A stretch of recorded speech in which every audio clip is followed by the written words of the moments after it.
এই যে দেখো, এই গ্রামটার নাম হলো গোবিন্দপুর। আর এই গোবিন্দপুর গ্রামের মাঝে দাঁড়িয়ে এক আজব আম গাছ। এই দেখো, এই আম গাছে আজব একটা ঘটনা ঘটেছে। এই গাছটা তো আমার জন্য বিখ্যাত। আমি এসেছি মানেই গাছের মান বাড়লো। হ্যাঁ রে ভাই, তুই তো ছোট, গরম ভাতে কিন্তু আমি সবার রাজা, বুঝলি?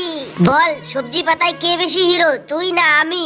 ওই যে ভাই দুটো একে অপরকে দেখে একদম শান্তিতে থাকতে পারে না, শুরু হয়ে গেল ওদের দুজনের ঝগড়া। তোর শরীর গোল, তুই দাঁড়িয়েই থাকতে পারিস না। তুই আম গাছে উঠেছিস কিভাবে? হে হে, আম গাছে তো কেউ নেই, একটা ভূত ছিল, তাও চলে গেছে, তাই আমি চলে এলাম আর এখানে এসে হিরো হলাম। তুই যা কথা বলছিস, তোর কথা শুনলে আম গাছ নিজেই আম খেয়ে ফেলবে। দেখো কাণ্ড, এদের কথা শুনে গাছও বুঝে গেছে এদের অশান্তি কোনোদিন থামবে না, কোনোদিন না। এই দাদা দেখ, তুই আর আমি যবে থেকে এই গাছে এসেছি তবে থেকে কিন্তু এই ভূতটা আর উঠতে পারছে না। বল, আমি বুঝতে পারছি না তুই আর আমি যবে থেকে এসেছি ভূতটা কেন আসছে না।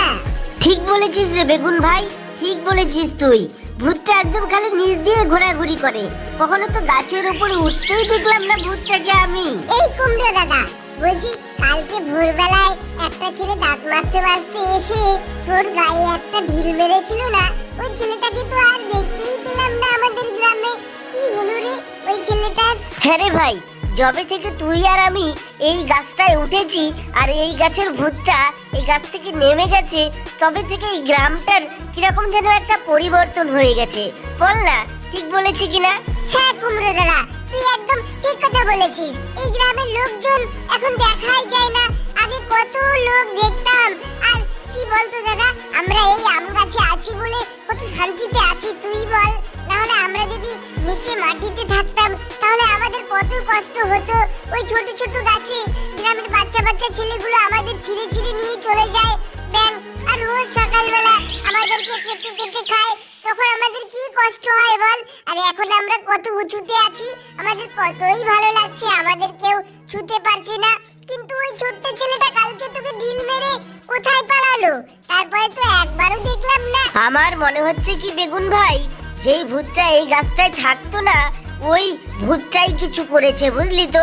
ভূতটা কিছুক্ষণ পর পর আমাদের এদিক দিয়ে আসে আর ঘুরে ঘুরে দেখে যায় যে আমরা আছি, কথা বলছি নাকি কি করছি। ভূতটা সমস্ত কিছুই শোনে, বুঝলি ভাই? ভূতটাই মনে হচ্ছে গ্রামের লোকগুলোকে এখান থেকে তাড়িয়েছে, মনে হচ্ছে আমার এটা। এই কুমড়ো দাদা, বলছি যখন এই আম গাছটায় আম ধরবে তখন আমগুলো আমাদের থাকতে দেবে তো? হ্যাঁ দেখ, আমরা কিন্তু এই গাছটার কোনো ক্ষতি করছি না, আমরা শুধু এই গাছে ধরে আছি। সেটাই তো ভাবার কথা রে ভাই, সেটাই ভাবার বিষয়। আমাদের কি আমগুলো থাকতে দেবে যখন আম হবে গাছে? কিন্তু দেখ ভাই, আমরা সত্যিই, তুই ঠিক বলেছিস, তুই সত্যিই ঠিক বলেছিস, আমরা তো গাছের কোনো ক্ষতিই করছি না, আর আমরা এখানে কিন্তু বেশ মজায় আছি ভাই। তোর আর আমার মধ্যে দিনরাত ঝগড়া হলে কি হবে? আমরা কিন্তু এখানে বেশ ভালো আছি, তাই না রে ভাই? এই কুমড়ো দাদা, কিন্তু আমার না একটা মনে বিরাট বড় প্রশ্ন আছে। ওই ভূতটা তোকে আর আমাকে কিছু বলছে না কেন রে? হ্যাঁ, ওই ভূতটা কিছু বলছে না, খালি কিছুক্ষণ পর পর এই দিক দিয়ে ঘোরাঘুরি করে চলে যাচ্ছে। ভূতটা আমাদের কিছু বলছে না কেন? আমি তো সেটাই বুঝতে পারছি না।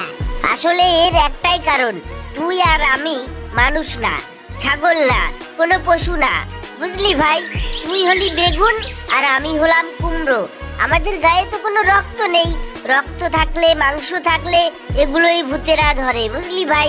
আমাদের তো কি বলবো তোকে, আমরা দেখ মাটিতে হই, সবাই আমাদের নিয়ে খায়, ভূতেরা কিন্তু আমাদের খায় না। ভূতেরা খায় গরু, ছাগল, হাঁস, মুরগি, মানুষ, এগুলো খায় ভূতেরা। বুঝতে পারলি আমি কি বললাম? এই কুমড়ো দাদা, কালকে সকালবেলা যে ছেলেটা তোকে ঢিল মেরে দিয়ে পালিয়েছিল, তারপরে তোর কতটা ব্যথা লেগেছিল আমাকে একটু বল না, তোর কতটা ব্যথা লেগেছিল? ব্যথা লেগেছিল বই কি, ভালোই ব্যথা লেগেছিল। তবে ওই ছেলেটা তো বাচ্চা ছেলে, ও তো ছোট ছেলে, তাই আমার অত ব্যথা লাগেনি, বুঝলি বেগুন ভাই? বুঝেছি গো কুমড়ো দাদা, বুঝেছি আমি সমস্তই। কিন্তু আমাদের এই চ্যানেলটা কেউ তো সাবস্ক্রাইব করে না, কেউ লাইক করে না।